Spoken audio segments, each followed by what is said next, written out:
Ito kami mag-deliver mga para Pacific Mall ulit kami.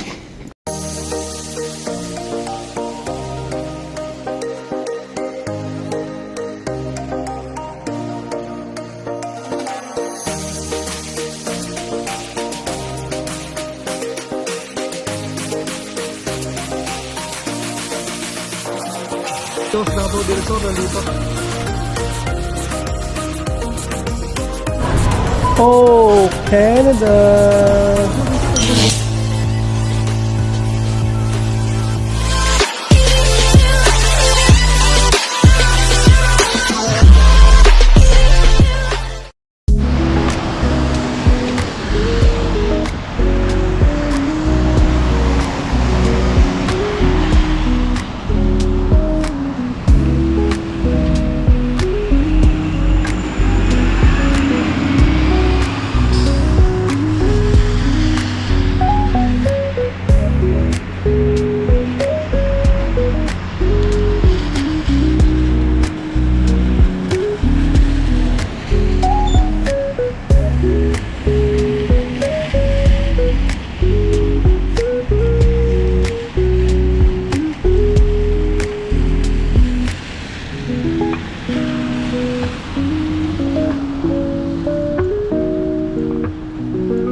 Good morning mga par, welcome back to my channel again, no?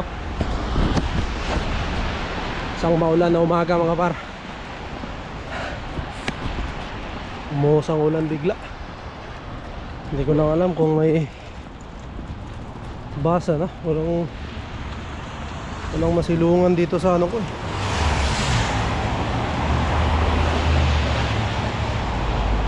Check muna natin mga par kung anong oras ang ng bus, no? Oops. 0 minute. So maya nandito na. 0 minute to.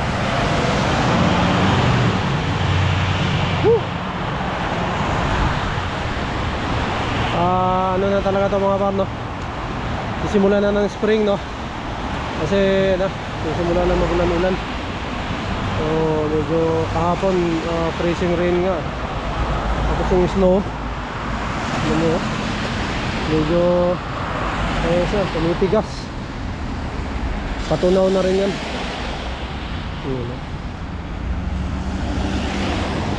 So unti-unti nang matutunaw yung snow mga par. And yung panahon maganda na nga, pero problema yun, umpisa na namang ulan-ulan, no? So bagay medyo anong pa naman tong natin, jacket natin, laban naman sa ulan to mga par. Yun, hintayin lang tayo ng bus mga par. And then ito na yata mamaya tayo magkintuhan, no? Good morning sa lahat, no? Yung mga nandito, shout out po sa inyo, no? Ingat kayo sa daan. Yun, nandito na ako mga par sa pangalawang bus na sasakyan ko. So 8 minutes na lang mga par, no, yung bus. So hintayin ko na lang kaysa maglakad pa ako doon, malayo yun doon, saka medyo maulan mga par, mapapasa tayo. So lakarin na, sakay muna tayo, tapos lakarin na natin papasok. Medyo na lang 5 minutes walk na lang yung papasok. Pero pag hanggang dito kasi mga par, malayo pa, 10 minutes. Medyo malakas-lakas yung ulan, kaya pati may dito mga par, silungan. Ayun, oh. May silungan dito. Yan, nakita nyo ba?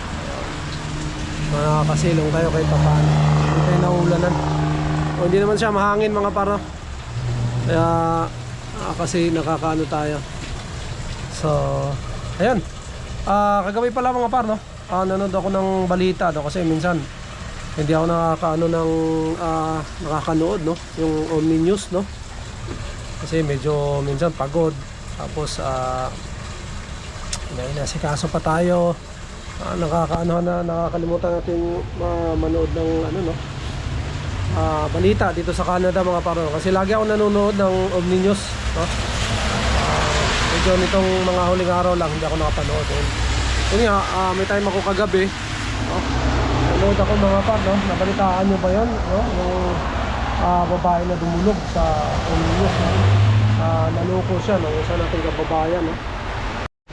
So ayun mga par, no, nakakalungkot balita yun, no.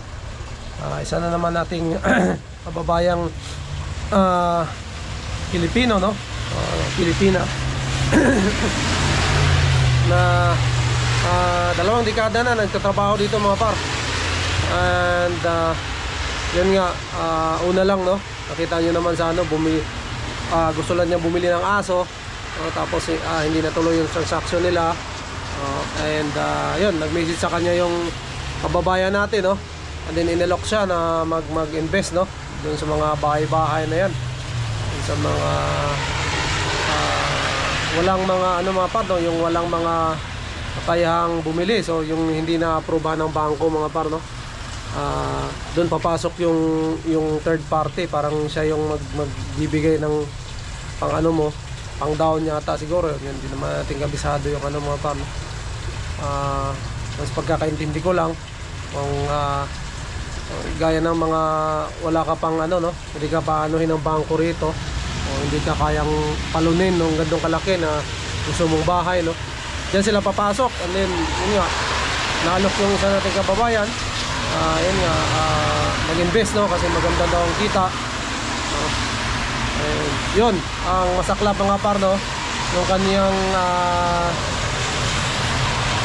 RRSP mga par, no, or yung kanyang retirement ay winidraw niya para lang ibigay doon sa kababayan natin yun, no.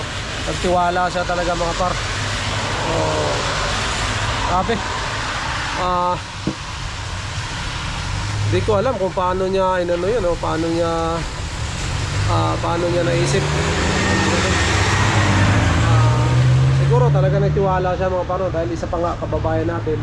And yun nga, sabi naman niya sa video na ano daw nasa real estate daw yung kababayan natin na yun. Yun ang problema, gusto niya nang bawiin mga par, hindi niya may mabawi, no. Yun, pintuan tayo habang naglalakad ako mga par, no? So yun nga, yung nangyari sa kababayan natin, no? Winidraw nga niya yung kanyang retirement, no? And ibinigyan niya doon sa kababayan natin na pinagkatiwalaan niya, no? And ayun, problema mga par, no? Gusto niya nang bawiin pero wala na, hindi na maibigay sa di malamang kadahilanan mga par, no? So umiyak siya talagang, siyempre napakasakit naman nun. Pinagtrabahoan mo yun ng 2 dekada, tapos yun nga mawala lang ng ganun. And nakakalungkot lang na may mga tao talagang ano, no, manluloko, no. Ang problema pa mga par, no, ano lang niya ng kaso, hindi pwedeng pangalanan yung ano, yung kababayan natin na yun, kasi yung ano pa mga par, no, under investigation pa. Sana makuha niya yung hustisya na hinihingi niya, no, or sana masettle nila o may balik yung kanyang pera, kasi ano yun mga par, no, $40,000, no, 40,000 Canadian dollar yung na-invest niya doon. So napakalaking pera, no. And siyempre matagal daw siyang hindi tumatanggap ng pension, no, dahil nga parang kinuha niya lahat. Sana, no, mag-ingat din tayo mga par, no, pag mga ganyan talagang investment na medyo malaki ang tubo, no, medyo nakakaakit, no? Siyempre iniisip din natin, hindi na natin masisi yung kababayan natin na yun. Iniisip din natin na kumita yung pera natin, no? And then yun nga, yun pala isang scam mga pato.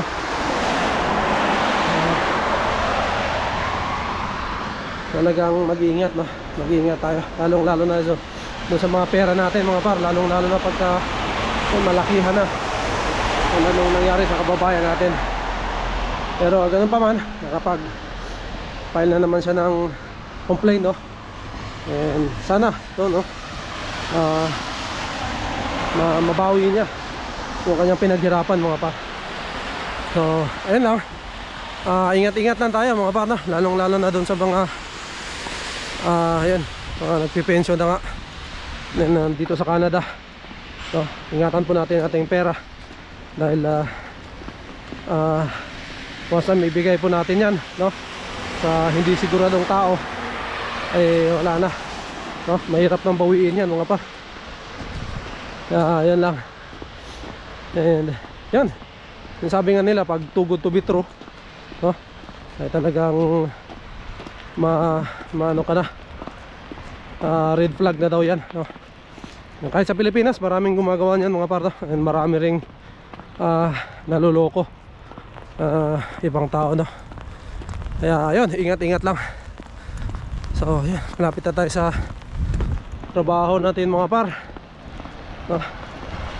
Hindi ba tayo nababasa? Sa bagay, hindi pa naman. Ay, hindi pala ako nakasakay yung bus doon sa may kanto mga par, no? Kasi hindi ko napansin na dumaan, no? Eh wala ako doon sa bus station, sa bus stop. So dire-diretso siya, wala ring sasakyan, dumiretso siya mga par, no? And wala, yun, kaya naglakad tayo, papasok dito. Medyo malayo, rest lang. Hindi pa naman ako nababasa. Dalawang jacket naman ako mga par, no? So yan, good morning, shoutout sa ating mga kaibigan, no? Taga-suporta na palagi nanonood at nakasuporta sa ating mga vlogs, no? And abangan mga par, no? Malapit na ang summer, o spring muna pala, no? Pag mga ganitong panahon dito sa Canada, maraming mga ganap. So marami tayong pwedeng pasyalan mga par, no? Kaya may mga pasyal vlog na tayong magagawa mga par, kasi maraming mga activities na pag ganitong summer, no? Mga ilang buwan na lang summer na. And syempre shoutout, no? Good morning sa ating kaibigan, no? Sa ating bossing, no? Na si Sir Ali Paras, and kay Donya Mirian syempre. And excited na ako sa backyard nila, no? Doon kami laging tumatambay pagka summer. Ayan, nakarin ko lang ito mga par, no? Kasi para mabilis, kasi medyo nababasa na tayo, no? Gusto lang natin.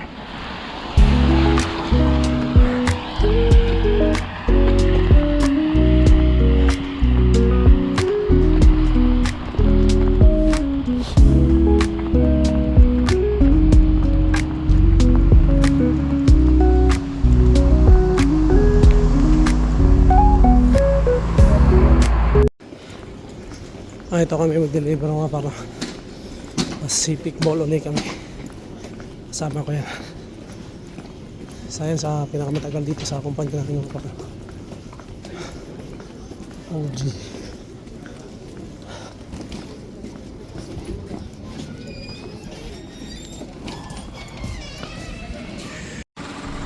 Konti na lang mga paro. Yo mga paro, what's up? Tapos na tayo mga par, no? Tapos na tayo sa ating trabaho. Natapos namin yung 2:30 mga par. Tapos balik kami 30 minutes, no? 30 minutes yung bahay pabalik mga par. So mga 3 or 3:15 nasa warehouse na kami. So kaka-out ko lang mga par, no? Naglalakad tayo punta doon sa Cagayan. Kalimutan ko magdala ng payong. Dapat pala magdala na ako ng payong palagi, no? Kasi nag-umpisa ng mag-ulan. Ulan-ulan mga par. So maaga pa naman. Hindi ko muna susunduin si Intay siguro. Ano ko na lang, mamaya na lang uwi na akong bahay mga par, no? And saka ko na lang balikan si Intay mamaya pagka nakaano tayo, nakauwi na tayo ng bahay. Kasi ano pa lang 3:30 hanggang alas 6 pa yung ano niya mga par, no? Para makapag-enjoy man lang si Intay doon sa daycare niya. Kasi may mga activities din doon mga par na ginagawa nila palagi, no? So ayan, iba kasama ko nandyan pa, no? Hindi pa sila nakakabalik kasi medyo konti lang din kami ngayon mga par, kaya nakauwi kami ng maaga. Tsaka 3 rin kami, no? 3 tao.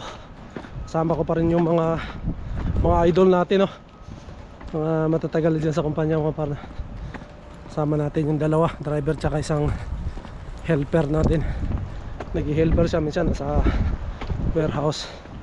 So ayan, no? Enjoy natin habang nakaway pa tayo ng maaga mga par, no? So ayan, tingnan yung mga par, oh.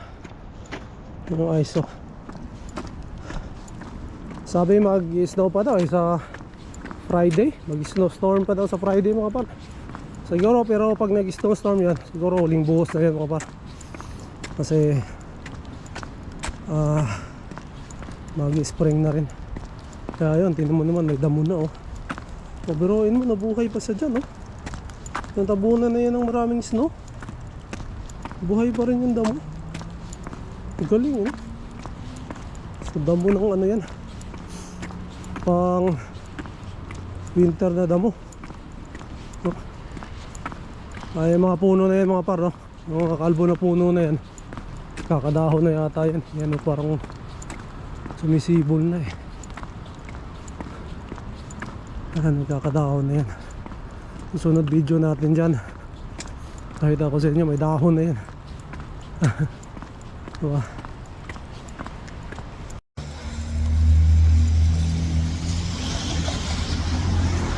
Dito na tayo mga par sa bahay natin. Hindi ko muna sinundusin tayo kasi masyado pamaga. Magbe-base muna ako. Ayan, para makapag ano na rin kasi medyo sayang ano natin, gamit sa loob, no? Makapag-base na rin tayo. So ayun lang, no? Maraming salamat ulit, no? Sa lahat ng lahat ng sumusuporta sa ating mga vlogs, no? Maraming salamat, no?